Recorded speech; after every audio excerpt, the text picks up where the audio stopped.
Tonight on ABC News' Nightline, they will debate two atheists, and Kurt Cameron joins us now from California.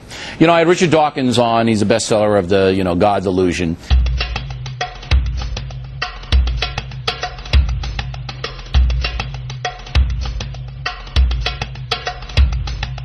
And I think I beat him in the debate because I basically said, look, you cannot explain to me how the world, the earth, got here.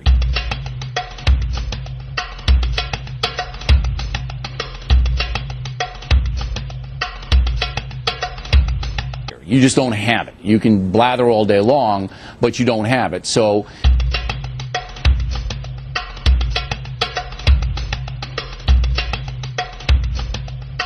to me, I'm throwing in with an oversight, a higher power that made everything happen.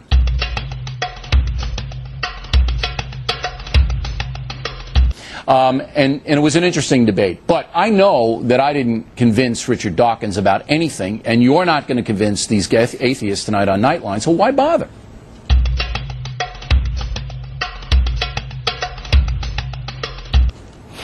Well, because of the fact that I was once an atheist, so I know how they feel and how they think. And when you're confronted with the evidence and you approach it with honesty and sincerity, it's a no-brainer. God exists.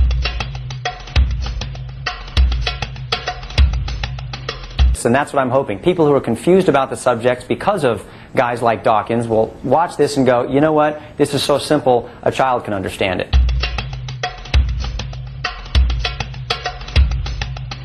All right, now take your best shot. Say, you're going to have a lot of atheists watching tonight on Nightline. Yeah. You have some watching right now. All right, go ahead. Take your best shot. Convince the atheists there is a deity. Well, that's quite a challenge.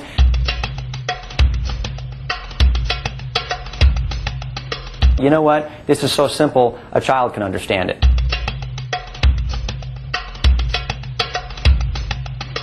Please watch the entire content tonight, but give me 60 seconds and I'll give it my best shot. I'm a pretty simple guy. I'm looking into a camera lens right now and I conclude that someone must have made this camera lens. It's pretty complex.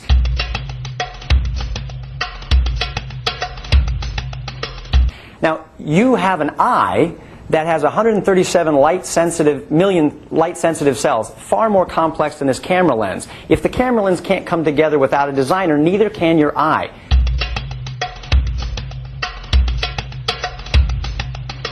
Design proves to a guy like me that there is a designer.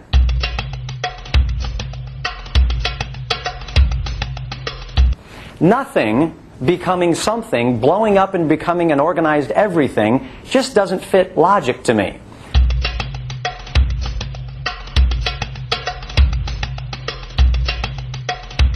Nothing becoming something, blowing up and becoming an organized everything, just doesn't fit logic to me.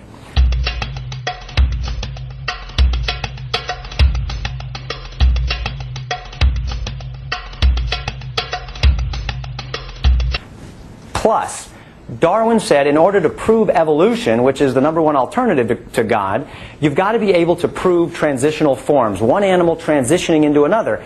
And all through the fossil record and life, we don't find one of these. A crocoduck.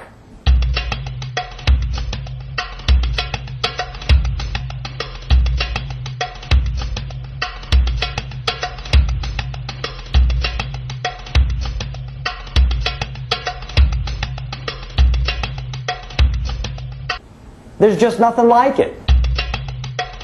There is no one animal transitioning into another. You can poke holes in the evolutionary process, and you can poke holes, as I did, in the Big Bang Theory, or whatever crazy thing they're trotting out here.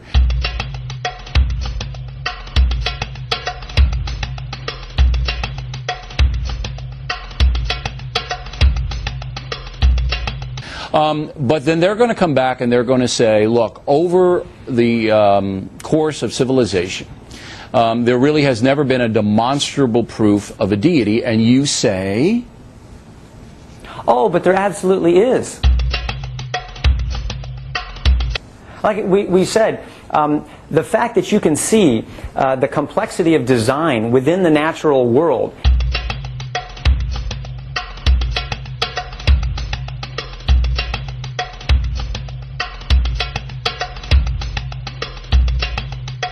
demands that there must be a designer. Einstein said that.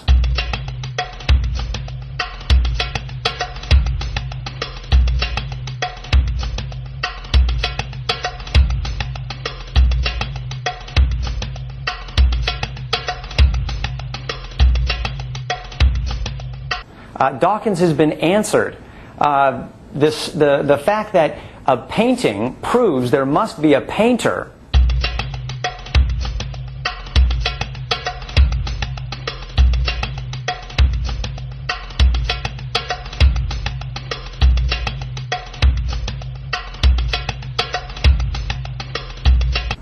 "100% absolutely, the human body proves there must be a designer because of its complexity and because of the information we can see down at the DNA level."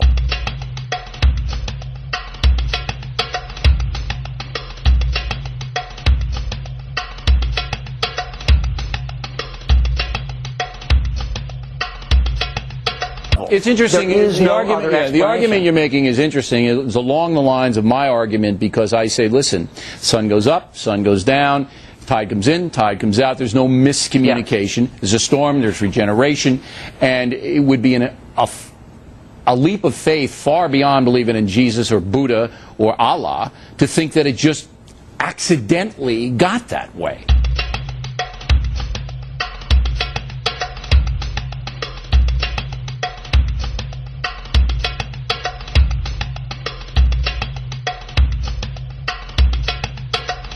So that's where my faith derives from reason, as yours does.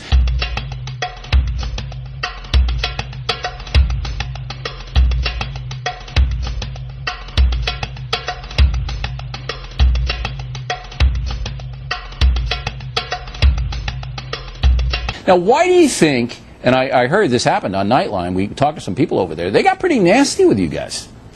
Yeah, well, I was thinking, what did I get myself into? I mean, they were so angry that at the very end of the debate, the lady says, I would, for people who don't believe in God, they're sure pretty angry with them. I mean, she said, I'd rather go to hell than to believe in a megalomaniac like God.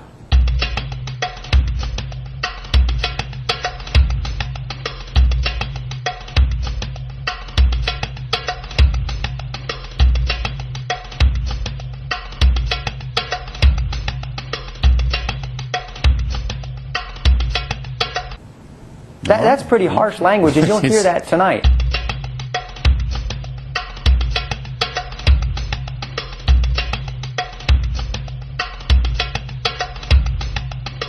There's a lot of bitterness on the atheistic side, but there's some bitterness in the religious community as well, and we've seen intolerance at that level. Look at the jihadists. I mean, look at these people in the name of Allah blowing up babies.